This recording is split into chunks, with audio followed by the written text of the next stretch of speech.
byamamaze hose mugenzi we nawe reba ubwami bugeze hafi ngiriya Yerusalemu irarabagirana murinzi muri uwo murwa w'igikundiro rwose ni umwami w'i Siyoni adutegerereje. Ese shimwe sahimbazwe. Twongeye kubasuhuza tubashimira ko mukomeje kubana natwe nk'ibisanzwe. Turi kumwe na Jose, nanjye ni Adeline, unkurikiye ni Mugisha, noneho na papa wera ari Simeo. Tukaba twishimiye kongera kuba turi kumwe namwe, izina ry'Imana rihabwe icyubahiro. Amen. Tunabashimira ko mukomeje kubana natwe muri gushaka iby'ubugingo. Imana ibahe umugisha kandi ikomeze kubiyereka. Amen. Mbere yuko dutangira rero ahantu twagejeje ubushize, katuririmba indirimbo y'154. Murinzi wengaho mbwira mbese bugiye gucya nabimenye turabona ko umwami yegereje mugenzi we haguruka umuseke uratambitse cyo kenyera maze ukeshe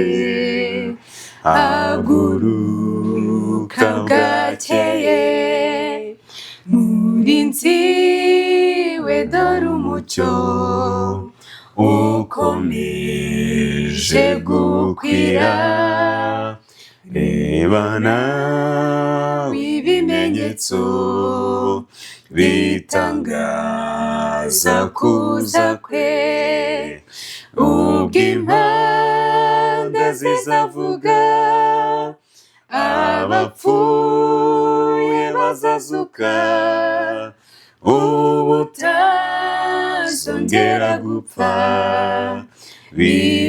bibanire n'umwami murinzi we vuza impundu igihe kirageze mwese nimurangurure mu byamamaze hose mugenzi we nawe reba ubwami bugeze hafi ngiriya Yerusalemu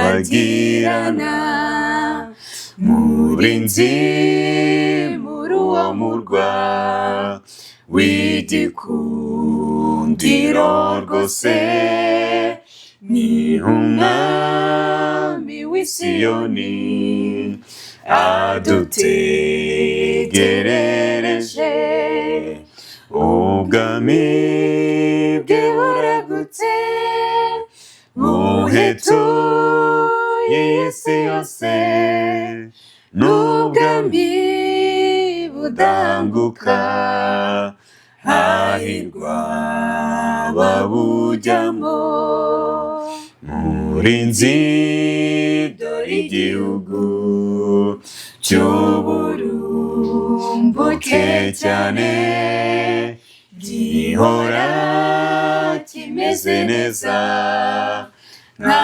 Edeni ya kera bwirabwa ngo ntuzarire hasigaye igihe gito abacungujwe amaraso bakagerayo vuba. Dusabe Jose dusengere. Amen. gushima utanga ubugingo, tugushima neza n'uburinzi butama kutugirira, ukaba waturinze ukabona kutugaramo amasaha tukiri bazima, izina ryawe rihabwe icyubahiro. Amen. Mwami tugushimira aka kanya wongeye kuduhiriza, tugiye kwiga ijambo ryawe, turakwinginze nk'aho umuyobozi mukuru w'umwigisha, turakwinginze ngo uzubane natwe, dufashe kudusobanurira, ari twebwe tugiye kwigisha, ari n'abarezi kumva iki kiganiro, bibe ibyo gukiza imitima yacu, ibyo tugusabye tubyizeye mu izina rya Yesu. Amen. Amen. Urakoze cyane. Hano rero twari tugeze ubushize, twageze kuri Mukristo abwira umugabo wari uri mu kazitiro, ari kumubaza impamvu nyine nta byiringiro agifite byo kugira ngo azabashe kukavamo. Ahangaha Mukristo ati kuki umwana wishimwa si umunyembabazi nyinshi? Umwana wishimwa si umunyambabazi nyinshi? Uwo mugabo ati namwibambiye ubwa kabiri, naramusuzuguye, nasuzuguye gukiranuka kwe, nakerenceje amaraso ye, nahemuye umwuka utanga ubuntu. Ubwo nakoze ibyo nivukije ibyasezeranijwe byose, nsigaje amagambo ateye ubwoba bwinshi avuga gucirwaho iteka, utazabura kumbaho n'umujinya w'umuriro w'inkazi uzandya kuko ndi umwanzi w'Imana. Mukristo ati ibyaguhinduye kumera utyo wabikoreye kugira ngo ubone iki? Uwo mugabo ati nabikoreye kugira ngo mpaze kwifuza kw'iyi si, mbone ibinezeza byayo n'indamu zayo. Nibwiraga yuko nzabibonamo kwishima no kwinezeza kwinshi, ariko none ibyo byose bindya nk'inyo, bikambabaza nk'umuriro. Mukristo ati ariko none ntiwabasha guhinduka ngo wihane? Uwo mugabo ati Imana yankuyeho kwihana, ijambo ryayo ntirimpumuriza yuko mbasha kwizera, ndetse ubwayo niyo yamfungiye muri aka kazitiro k'icyuma. Abantu bose bo mu isi ntibashobora kunkuramo. Mbonye ishyano, kwibwira iby'igihe kidashira kurambabaza. Nzihanganira nte imibabaro izambabaza mu gihe kidashira? Musobanuzi abwira Mukristo ati ujye wibuka uko uyu muntu ameze, akubera akabarore iteka ryose. Sinzi kwanga twavuga akantu gatoya noneho tugakomeza. Katuvuge akantu gatoya mbere yuko dukomeza. Nifuje ko dusoma amagambo, isomo cyangwa se umurongo umwe uri mu Bible igice cya 10, uhereye ku murongo wa 28, ariko ndaza gusoma no 29. Haranditse ngo reka nsoma 28 kugira ngo bize kumvikana. Wasuzuguye amategeko ya Mose ko atababarirwaga, ahubwo bakamwica abagabo 2 cyangwa 3 bamushinje, nkanswe ukandagira umwana w'Imana agakerensa amaraso y'isezerano yamwejesheje, agahemura umwuka utanga ubuntu. Ntimugira ngo azaba akwiriye igihano gikabije cyane kuruta bya bindi? Nibyo uyu mugabo yavuze, arivuga ngo nyine ngo yasuzuguye umwana wisumba byose, nubwo hano baravuga ati umwana wishima ntagira imbabazi, n'ubushize twabivuzeho. Mu by'ukuri uko byagenda kose hari impamvu Mukristo yanyujijwe hano, nibyo tugiye gukomeza kureba. Hari impamvu Mukristo yanyujijwe aha, kwari ukugira ngo ibintu azahora byibuka. Wenda turaza kugenda tubireba, ariko niba abantu basuzugura amategeko ya Mose, kuyita ya Mose si uko ari Mose wayatanze, ahubwo nayatanzwe na Mose ariko avuye ku Mana. Niba abantu barayasuzuguraga bakagirwaho n'urubanza bakicishwa amabuye, kanswe usuzuguye watanze kuri Sinayi, kuko Kristo niwe wayahaye Mose. Niba rero basuzuguye amategeko Mose yazanye, atari Imana yazanye bwite, bataraguwe amahoro n'ibyo bakoraga, ni ikimenyetso cy'uko abasuzugura uyu mwana w'Imana ari wo tubambiye kugira ngo tubashe kubona ubugingo, ntabwo ari twe byazorohera. Niyo mpamvu dukwiriye gusaba abantu kugira ngo yaba ari mwebwe muri kudukurikira, yaba ari twebwe turi kwigisha, dukeneye kuzirikana ko amaraso ya Kristo yabereye kugira ngo duhanagureho ibyaha. Kutayazirikana rero ngo twirinde ibyaha, cyangwa se nitunabigwamo twongere twiyambaze aya maraso, cyangwa se uwo Kristo wemeye kudupfira, byaba ari ishyano murindi. Urakoze cyane. Ahangaha noneho umusobanuzi yabwiye mukristo ati ujye wibuka uko uyu muntu ameze akubera akabarore iteka ryose. Ahangaha ibyo mukristo yari ari kwerekwa urugendo ukuntu rumeze, ibintu byose azacamo, noneho n'ibintu bishobora kumukomeza. Noneho aramubwira ngo bizakubera akabarore iteka ryose ujye ubyibuka. Noneho ahangaha barakomeje baravuga ngo mukristo ati ibyo birantinyishije cyane, Imana imfashe kuba maso no kwirinda no gusenga. Nzibukire impamvu y'umubabaro w'uyu muntu, ariko mutware igihe cyo kugenda ntikiragera. Umusobanuzi ati uretseho gato mbanze nkwereke ikindi kimwe ubone kugenda. Ahangaha hari ikindi yarasigaje kugira ngo atangire urugendo. Noneho ahangaha yongera gufata mukristo mu ntoki amujyana mu yindi nzu irimo umuntu wabyukaga ku buriri kandi acyambara, yahindaga umushyitsi agatengurwa. Mukristo arabaza ati ni iki gihindisha uyu muntu umushyitsi? Umusobanuzi amutegeka kubwira mukristo impamvu zabyo. Uwo mugabo aramubwira ati iri joro ryakeye narose ijuru rihindutse umukara cyane, kandi n'inkuba nyinshi zikubita n'imirabyo irabye. Ndatinya mpagarika umutima rwose, nuko ndaramye mbona ibicu byiruka vuba cyane birusha uko bisanzwe, maze numva ijwi ry'impanda rirenga, mbona umuntu wicaye ku gicu, ingabo nyinshi zo mu ijuru zimugose, bose bari bambaye umuriro waka. Ijuru naryo ryaragurumanaga, numva ijwi rirenga riti abapfuye nimuzuke, muze mucirwe imanza. Uwo mwanya ibitare birameneka, ibituro birasama, abapfuye barimo bavamo. Bamwe bishimaga cyane bararamye, abandi bashakaga kwitwikira imisozi ngo bihishe. Maze mbona uwicaye ku gicu abumbuye igitabo ahamagara abo mu isi bose ngo baze aho ari. Ariko umuriro mwinshi uva kuri we wakaga imbere ye, agashyira intera hagati ye n'abagiye gucirwa imanza, ntikwiriye gushyirwa hagati y'umucamanza n'abarezwe. Kandi numva abakorera uwicaye ku gicu babwirwa ngo nimuteranye urukungu n'umurama n'ibishushungwa mubijugunye mu nyanja yaka umuriro. Uwo mwanya urwobo rudafite akagero rwasamira bugufi cyane bwaho nari mpagaze, havamo umwotsi mwinshi n'amakara yaka n'amajwi ateye ubwoba, kandi barategeka ngo nimuhunike amasaka yanjye mu kigega. Uwo mwanya benshi barazamurwa bajyanwa mu bicu, ariko njyeweho nsigara hasi, kandi nshaka kwihisha sinabibasha, kuko uwicaye ku gicu akimpanze amaso. Nibuka ibyaha byanjye, umutima wanjye undega urudaca, maze ndakanguka. Mukristo ati ariko ni iki cyatumye ubitinya utyo? Uwo mugabo ati ni uko nibwiraga yuko umunsi w'amateka usohoye, nanjye nkaba ntawiteguye. Ariko icyarushije ibindi kuntera ubwoba ni uko abamarayika bateranije bamwe bakansiga. Ashatse wabugarukiye aho. Uyu muntu wari urimo kubyuka, icyo turi kureba hano gikuyemo cyane ni icyitwa urubanza.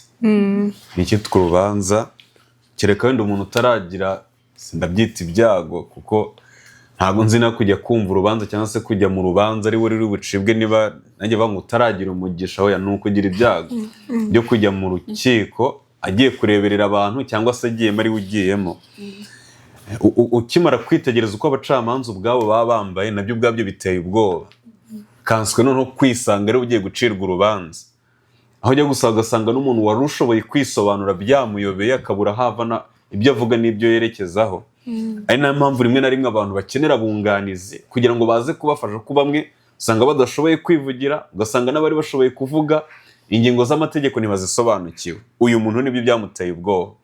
Noneho ikintu kirenze ibindi ni ukwisanga nyuma y'urubanza hari ibibaye, hakagira abatoranywa bakagenda bagasigara. Ibi byari bimuteye ubwoba. Inshuti z'Imana, nubwo turi mu isi, ibyanditswe byera biradusobanura neza, guhera mu 1844 igihe cy'urubanza cyaratangiye. Icyo gihe wenda ntitwari duhari, ni ihame, ntabwo twari duhari, ariko rwaratangiye kugeza igihe Kristo azavira ku ntebe y'imbabazi. Uyu munsi wa none rero izina ryanjye riragerwaho n'izina ryawe rikagerwaho. Dukwiriye kwibaza ngo mbese ibiri gucibwa cyangwa se urubanza ruri gukatwa kuri twebwe ruri kwanzura ibiki? Nkavuga nti rero nari ntangiye mvuga ku byerekeranye n'abacamanza no gushaka abunganizi aribo twita abavoka. Kristo ni umucamanza, ariko amahirwe dufite ni n'umwavoka ku bantu bamukeneye cyangwa se umwunganizi.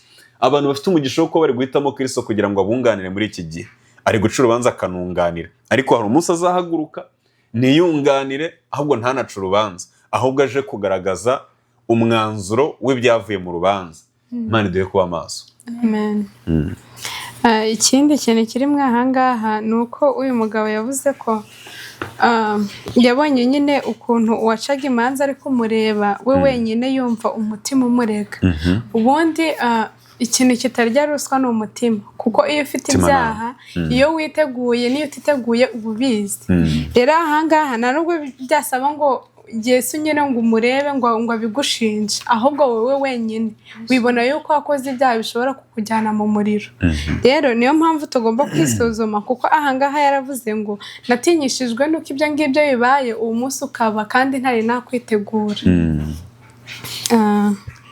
Noneho ahangaha barakomeje baravuga ngo kandi nuko urwobo rw'igihonomo rwasamiye bugufi cyane bwaho nari mpagaze, kandi nababazwaga n'ibyo umutima wanjye umpana, nkibwira yuko wa mucamanza ampanze amaso iteka andeba igitsure.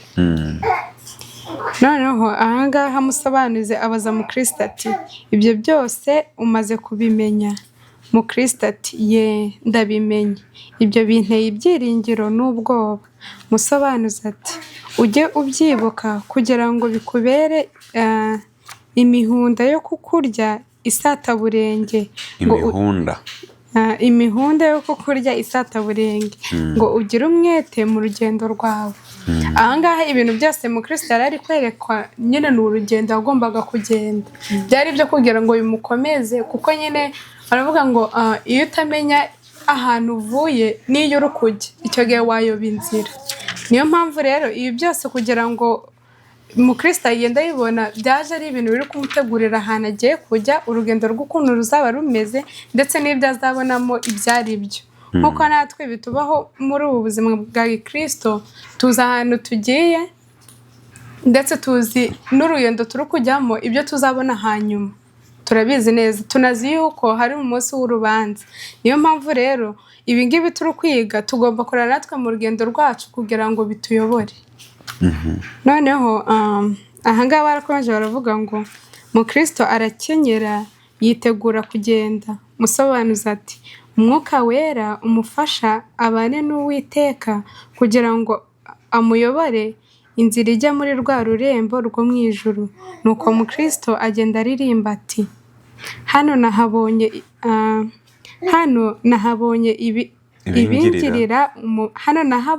ibingirira umumaro mwinshi by'igikundiro. Ibiteye ubwoba nahishuriwe mu rugendo rwanjye bizankomeza. Ni iki cyabateye kubinyereka? Byibwire bimenye uko bingana. Shimirwa ibyo byiza musobanuzi, nshimiye n'Imana yakuntumyeho. Amen. Tugeze ku musaraba wameze, cyangwa turagira akantu gato tuvuga ahangaha? Icyo navuga hano, ahangaha Mukristo yaravuze ngo bimuteye ibyiringiro ndetse n'ubwoba. Bivuze ngo akenshi iyo turi gusoma iby'urubanza bidutera ubwoba, ariko ku bafite ibyiringiro ndetse bizeye Imana ntabwo bigomba kudutera ubwoba. kubera ko nuko yabivuze hano yavuze ngo kugira ngo babitwereka kugira ngo bitubere akabarore bivuze ngo ibyabaye kera mu bitabo wenda ku Bisirayeli cyane cyane aho tuyatwigira kuri bo ibyagiye bibaho ngo byabaye kugira bitubere akabarore kugira tubyigireho turebe aho bagiye basitara n'ubu twebwe tumenye nuko tuzahitwara. Ikindi ngo bajya bavuga ngo urubanza ruzaba ruteye ubwoba ku banyabyaha ariko bizaba ibyiringiro ku bagita ku bakiranutsi. Rero ngiyo ntabwo byakagombye kudutera ubwoba ariko tena Imana yabishizeho kugira ngo na bwa bwoba dufite ese ko dutera ubwoba ko bizaba bikomeye none twakora iki kugira ngo tuzabisimbuke. Nta kindi no kwizera Imana. Reka turi gutangira mu byigisho byabanje tuzagenda tugunda kubigarukaho. Hari amagambo Yesu yavuze njya nkunda avuga ku byerekeranye n'inyubako. Nta wakubaka inzu utabanje kubara umubare w'impiya afite kugira ngo umusobanuzi azane mu Kristo hariya kwari ukugira ngo yongere amwereke uko urugendo ruteye n'ibyo agomba kuzahura nabyo nataba amaso uko bizamugendekera. Kandi uru ni urugendo rw'umukristo. Ndamye nashidikanya yuko umuntu wese uzagira umugisha wo gukurikirana ibi byigisho akabikurikirana akwiriye mbere na mbere kumenya urugendo uko rumeze, noneho akagera hano kwa musobanuzi akamubwira cyangwa se akamwereka buri kuva ku ntambwe ya mbere uko bizagenda nuko bigomba kurangira. Twabonye abantu biyandikisha bakemera kurwana mu gihe abandi babitinya. Tubonye abantu babona urubanza rucibwa bakabona barasigaye abandi bakagenda. Tubonye abantu bahize mu kazitiro kubera ko batabaye maso gusenga ndetse no kwirinda. Ibi bintu byose ntabwo ari igitekerezo, bibera mu bantu cyangwa se bikabera ku bantu. Cyo rero mbere yuko tujya ku musaraba dukwiriye gusaba Imana kugira ngo iduhereze kwa maso tutazaba muri ibi bika. Niba tugize umugisha wo kugira ngo tubyerekwe kugira ngo nityo tugera kuri buri ngingo tujye tuvuga ahantu nahatsinda gute. Uyu mugabo yavuze ngo umusobanuzi yamusabiye ngo musobanuzi ati Mwuka Wera mufashe abane n'Uwiteka. Yesu yatubwiye yuko Mwuka Wera yamudusigiye kugira ngo atuyobore mu kuri kungana iki kose. Rero kubana n'Uwiteka tubibona ariko tunyuze mu ijambo ry'Imana turi kumwe na Mwuka Wera akadufasha kubona inzira Uwiteka akaza agatura mu mitima yacu. Akandi kantu gatoya navuga mbere yuko tujya ku musaraba. Ahangaha umukristo yarabibonye agira ubwoba aravuga ati Mana undinde ngire kwirinda ndetse no gusenga. Rero natwe ibi byose tumaze kubona tumaze kumenya nyine urugendo rw'umukristo urwarirwa. Ahangaha tumaze kurumenya ushobora kureba guhita umenya nyine igice urimo n'icyo utarimo. Rero ibintu bishobora kudufasha nuko tugomba gusenga ndetse no kwirinda. Noneho tukaniga n'ijambo ry'Imana kuko ari ryo rizakomeza kuduhishurira iby'uru rugendo. Rero kansaba Imana ngo izabidushoboze tunagera ku musaraba. Ahangaha baravuze ngo maze ndota yuko inzira mu Kristo yari akwiriye kunyuramo izitiwe impande zombi n'inkike yitwa agakiza. Mu Kristo akurikira iyo nzira nubwo aremerewe agenda yiruka ariko bimuruhije cyane kubw'umutwaro ahetse. Nuko ariruka agera ahantu hazamuka ho hato hejuru yaho hashinze umusaraba, kandi hepfo yaho azamutse hari imva irangaye. Mu Kristo amaze gusohora kuri uwo musaraba wa mutwaro uhambuka ku bitugu bye, umuva mu mugongo uragwa uratembagara ugera ku munwa w'imva, ugwamo ugenda buheriheri. Maze mu Kristo arishima aranezerwa avugana umutima unezerewe ati anduhuye umubabaro we. Anduhuye umubabaro we, anzurishije urupfu rwe. Maze amara umwanya ahagaze atangara kuko byamutangaje cyane yuko kureba uwo musaraba kwamuhambuye umutwaro we.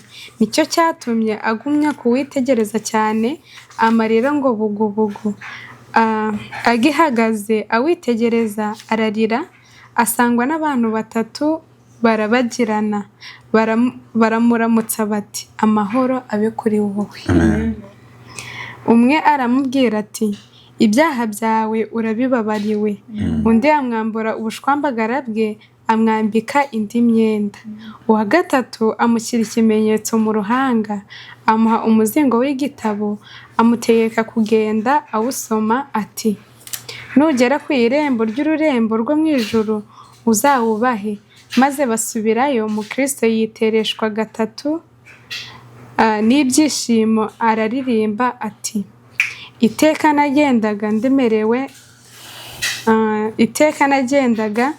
ndemerewe n'ibyaha, ntihagira ikibasha kumara umubabaro, kugeza ubwo nageze ahantu heza cyane hangiriye umumaro ntazibagirwa ukundi.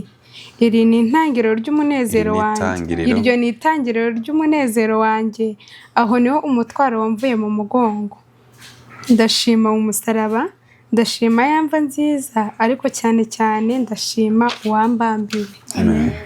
Imana ishimwe. Sinzi ko aha ngaha twavuga akantu gato noneho tugasoza. turahavuga akantu gato kuko ariho hazanahera, ubwo ntabwo turi buze gutinda, ariko tubonye ko iyi nzira yari ikikiwe n'uruzitiro cyangwa se yari ikikiwe n'inkike ebyiri ariko zitwa gakiza. Ahantu yari ageze hari ahantu heza ashobora kubonera gakiza. Ari ikintu gitangaje, ntabwo nzi hano niba bataribeshye wenda bari kwandika anduhuye umubabaro we. Ntekereza ko bagomba kuvuga anduhuje umubabaro we nk'umubabaro wa Kristo. Ukurikije igice cya 53 cya Yesaya nimwo tubonera agakiza. Anduhuje umubabaro we, anzurishije urupfu rwe. Ntekereza ko aribwo byakumvikana. Mu mibabaro ya Kristo nimwo tubonera agakiza, mu rupfu rwe nimwe intsinzi yacu yabonetse.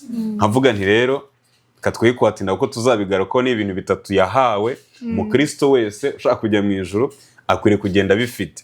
Kugenda utabifite n'ubundi buri kwerekeza gihonomo, ntabwo ari inzira yo mu ijuru uri kujyamo. Ahubwo Imana tubashije kugera no ku musaraba kugira ngo tubone amahoro, tubone umunezero, duhabwe kubabarirwa, duhabwe n'uyu muzingo. Izina rya Yesu. Amen. Akadusoreza rero, Imana idufasha kubyumva kandi itwongerera imbaraga kugira dushobore kugenda uru rugendo mu izina rya Yesu. Amen. Kadusoreshe n'indirimbo y'114 ivuga ngo hari irembo ryuguruwe.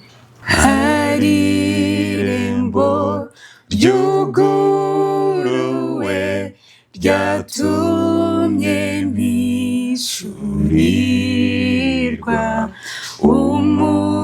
umusaraba wa kure Yesu yatangiyeho. Mbegireza n'imbabazi byatumye nugururirwa. Nugururiwe Imana ihimbazwe. Irembo ryugururiwe abashaka gakiza, abakire n'abakene bose barinyuremo. Mbegireza n'imbabazi byatumye nugururirwa.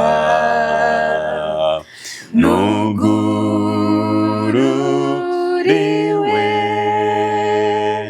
Imana ihimbazwe. Nshuti komeza utwarane irembo ricyuguruwe.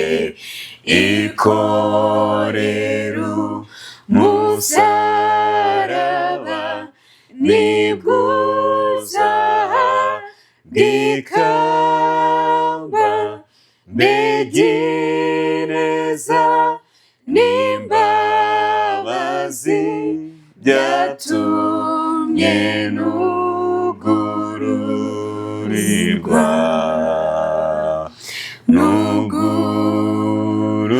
nugururiwe Imana ihimbazwe tumaze kwambuka uruzi dutewa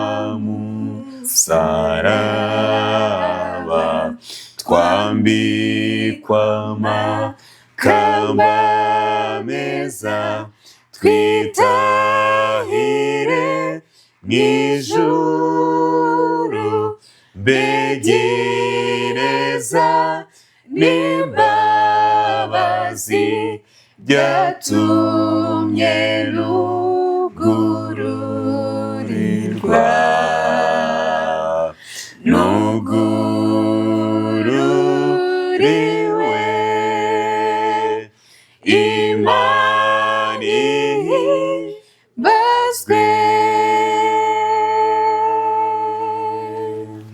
dusabe papa wera dusengere.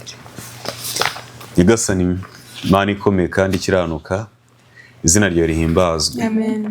Twongeye kunezezwa n'uko wongeye kuduha aya mahirwe yo kugira ngo twongere tuganire ku rugendo rw'umugenzi cyangwa se umukristo ujya mu ijuru. Tubonye uko byagenze kwa Musobanuzi, byari biteye ubwoba ariko yumva afite impamvu zo kugenda, nabyo ushimwe kandi uhabwe icyubahiro. Amen. Turebye gatoya ku musaraba ibihabera. Umuntu wese udafite amahirwe yuko yageze ku musaraba biragoye yuko yakugeraho, kuko umubabaro wawe n'urupfu rwawe ari byo udukirisha, uduhe kubyakira uyu munsi. Kuhagera ntibidusaba urugendo rurerure, bidusaba kwemera ibyo wakoze ku musaraba, ubundi tukabyizera, ubundi tukanga icyaha n'igisa nacyo tubiheshejwe nawe. Nyagasani udushoboze twese. Yaba ari twebwe rero dutambukije iki cyigisho, yaba ari abadufashije kugira ngo amajwi ndetse n'amashusho bizagaragare, twese twambike imbaraga, kandi abazacyitegereza nabo uzabahe kuri aka gakiza. Tukugireho umugisha twese, uhabwe icyubahiro. Mu izina rya Yesu nimwo tubyakiye kandi tuzi ko biduhera ubuntu. Amen. Amen. Amen.